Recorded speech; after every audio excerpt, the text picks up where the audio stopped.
بینندگان گرامی، خوش آمدید به برنامه خبری تلویزیونی آسیای مرکزی. سرخط مهمترین خبرهای روز. حضور نمایندگان تاجیکستان در سمینار مشورت‌های پارلمانی اتحادیه اروپا. واخوری وزیر کارهای خارجی با سفیر نو ایالات متحده آمریکا. گزارش فریدم هاوس، تاجیکستان یکی از 10 مملکت عقب مانده ترین دنیاست. مسئولیت نوی پدر و مادران در تاجیکستان. رمضان رحیمزاده در وزارت کارهای داخلی بیماران روحی وظیفه و رتبه گرفتند. شخصی به دزدی گمانبر شده در کلاب دستگیر شد.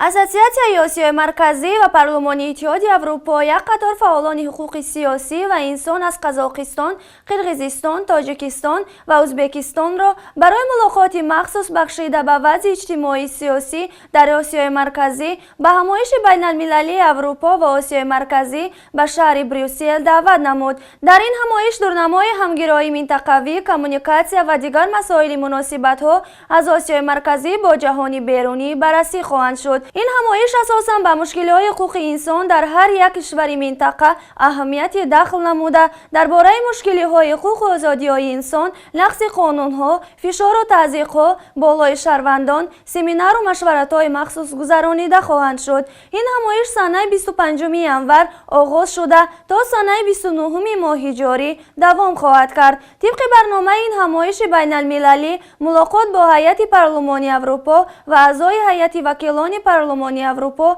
عاید به همکاری با کشورهای آسیای مرکزی خواهد شد. مورد به ذکر است که در حاشیه این همایش مصاحبه با کمیسر وکالتدار کمیسیای اروپا، کنفرانس در اداره کمیسیای اروپایی عاید به رابطه‌های خارجی سیاسی، ملاقات با نماینده‌های مخصوص کمیسیای اروپا عاید به آسیای مرکزی برپا خواهد شد. به تمام اشتراکداران حجت مخصوصی سریسینگی عضو پارلمان اتحادیه اروپا داده شده است که تا روز تمام شدن این همایش برای وارد شدن به بینای پارلمان اتحادیه اروپا استفاده خواهند کرد.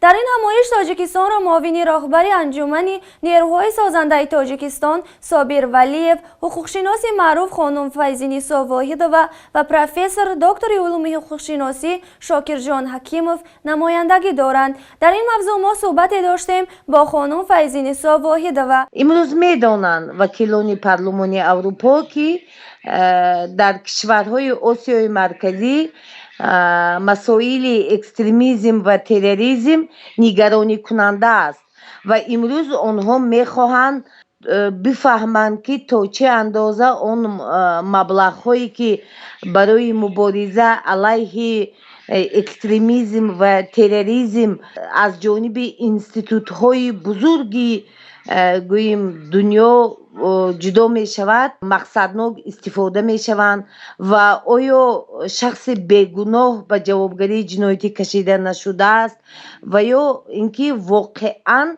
همین مبلغ ها برای مبارزه علیه تروریسم استفاده شده اند یا نه. آنها امروز از وضع کنونی کشورهای آسیای مرکزی و علل خصوص درباره تاجیکستان خیلی اطلاعات دارند، شاید از ما بیشتر اطلاعات دارند در آن خصوص که امروز مشکل رقم 1 این سرکوب کردن مخالفین، رعایت نشدن حقوق انسان و همچنین با بهانه مبارزه علیه تروریسم و اکستریمیسم و جوابگری جنایتی کشیدن شخصان بیگناه، یعنی علاقه آنها از ما بیشتر اطلاعات دارند. دیروز 26 ژانویه سال 2016 وزیر کارهای خارجه جمهوری تاجیکستان سیراج الدین اسلف، سفیر فوق‌العاده و مختار ایالات متحده آمریکا در جمهوری تاجیکستان الیزابت اینگا میلارد را که به این سمت نفت تعیین شده است به مناسبت سپاریدن نسخه‌های اعتمادنامه‌ها به حضور پذیرفت. در این باره در پایگاه رسمی وزارت کارهای خارجه تاجیکستان اطلاع داده شده است. طبق منبع ضمن دیدار جانب‌ها دورنمای همکاری‌های تاجیکستان و ایالات متحده آمریکا را مورد بررسی قرار دادند. اینچنین اید به مسئله همکاری منطقوی و تامین امنیت در مناطق سرحدی میان تاجیکستان و افغانستان و کمک ایالات متحده آمریکا در این سمت مبادله افکار صورت گرفت. بار دیگر سازمان بین المللی فریدم هاوس از وضع آزادی بیان در تاجیکستان انتقاد کرد. این بار کشور تاجیکستان را در روی خط 10 مملکت عقب مانده ترین دنیا ذکر نمود. همچنین در گزارش سالانه این سازمان که روز 27 ژانویه در تارنمای سازمانی فریدم هاوس منتشر شد، به فشار و محدودسازی‌های فعالیت مخالفان توسط انتخابات‌های غیر شفاف در تاجیکستان اشاره شده است. در این گزارش از جمله 195 کشور جهان 86 کشور آزاد و وضعیت در 50 منطقه دنیا بحرانی ارزیاب شده است. این سازمان بین المللی دفاع حقوق بشر چند پیش نیز ماه اکتبر سال 2015 از وضع حقوقی و سیاسی در تاجیکستان اظهار نگرانی کرده بود و حتی به حکومت آمریکا مکتوب کرده بود که نسبت به وضع حقوقی در تاجیکستان بی‌طرف نباشد. آن زمان رهبر این سازمان با نفوذ بین المللی که دفتر مرکزیش در شهر نیویورک ایالات متحده آمریکا است گفته بود که خاموشی آمریکا نسبت به پایمال‌شوی حقوق آزادی‌های انسان و سرکوب‌شوی دیگر اندیشان در تاجیکستان شرم‌آور است، زیرا آمریکا با خدمات امنیتی تاجیکستان روابط نزدیک داشته از سال 2007 به این طرف تنها برای برنامه‌های مبارزه با قاچاق مواد مخدر بیش از 130 میلیون دلار کمک رسانده است. بسیاری از گیرندگان این یاری‌ها و گرانت‌ها آنهایند که حالا دیگر اندیشان و حزب ممنوع شده نهضت اسلامی را تعقیب می‌کنند. بینندگان گرامی، اکنون برایتان خبرهای کوتاه‌ترین و مهم جهان را پیشکش می‌نماییم.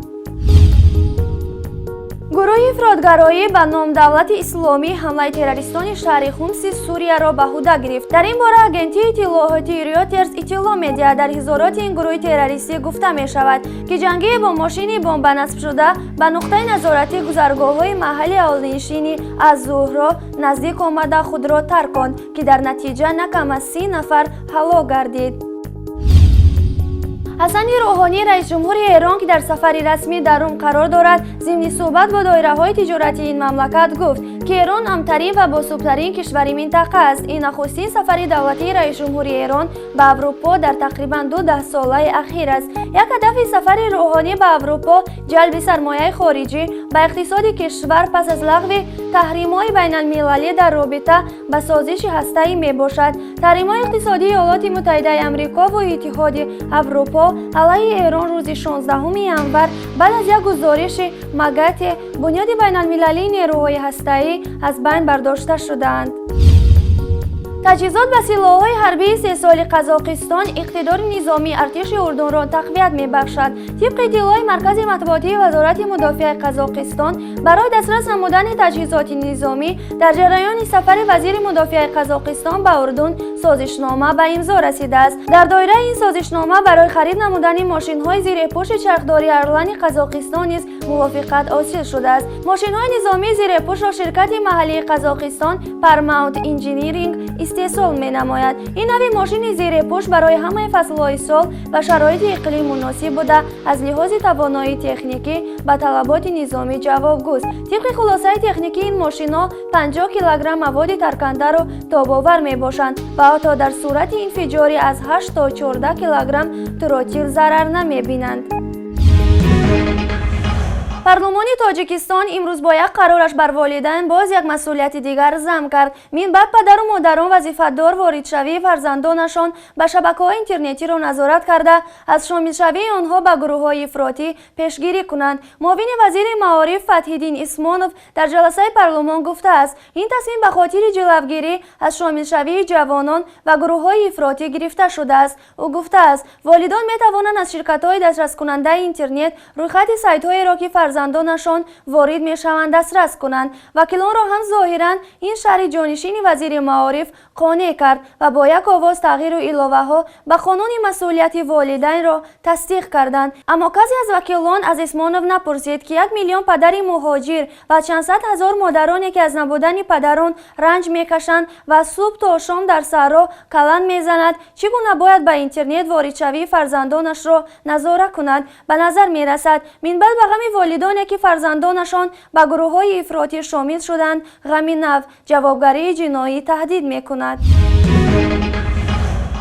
وزیر کارهای داخلی تاجیکستان در نشست مطبوعاتیش گفته است که در وزارت کارهای داخلی شخصانی تصادفی، بیماران روحی و نشهمندان نه تنها مشغول کار بودند، حتی به وظیفه و رتبه‌های بلند نائل شدند. عین حال هم کمبودی‌های جدی در فعالیت کسبی کارمندان کارهای داخلی آشکار کرده می شود. نتیجه حوادث سالهای 90 است که شخصانی تصادفی، بیماران روحی، نشهمند، داغ سودی داشته به مقامات راه یافت. طی سالهای فعالیت البته آنها رتبه گرفتند و به وظیفه‌های دیگر نائل شدند. ما هر سال سنجش می‌گذرانیم و این حالت‌ها را آشکار می‌کنیم و توصیه می‌دهیم که به معالجه مشغول شوند. از جمله نسبت به گلمراد حلیموف هم چاره‌ها دیده شده بودند. بارها با گلمراد حلیموف هم صحبت کرده توصیه دادیم که با خواهش خود از کار رود، چون از لحاظ روانی حال خوب نداشت، گفته است رمضان رحیم‌زاده. اما شرح نداده است که در عموم در وزارت کارهای داخلی چند بیمار روحی، چند نشهمند و چند داغ سودی داشته فعالیت می‌کنند،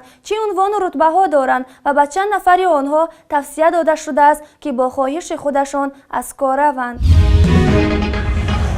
طبق پایگاه اطلاعاتی وزارت کارهای داخلی تاجیکستان به شعبه وزارت کارهای داخلی در شهر کولاب زنی 56 ساله ساکن همین شهر مراجعت نموده است که سنه 1 مارس سال 2015 شخصانی نامعلوم با راه پنهان وارد خانه استقامتیش شده از آنجا اشیاءهای روزگار و جواهرات طلایی جمع به مبلغ 12,000 سامانی را دزدیده از جای حادثه غیب زدند. بنا به منبع هنگام گذرانیدن چاره‌بینی‌های اپراتیوی جستجویی از جانب کارمندان میلیسیا مرد 31 ساله ساکن شهر کولاب همچون بگنامبر به دست داشتن جنایت دزدی دستگیر کرده شده است. گفته می شود نسبت دلیل مذکور پرونده جنایتی آغاز شده، تفتیشات دوام دارد. وقتهای اخیر جنایت دزدی در قلمرو کشور خیلی زیاد به قید گرفته شده ایستاده است که کارشناسان سبب اساسی این گونه جنایت ها را پایین رفتن وضع اقتصادی در تاجیکستان می دانند. بینندگان گرامی، این بود چند خبرهای مهم روز که برایتان پیشکش نمودیم. سعادتمند و پیروز باشید. خدا حافظ.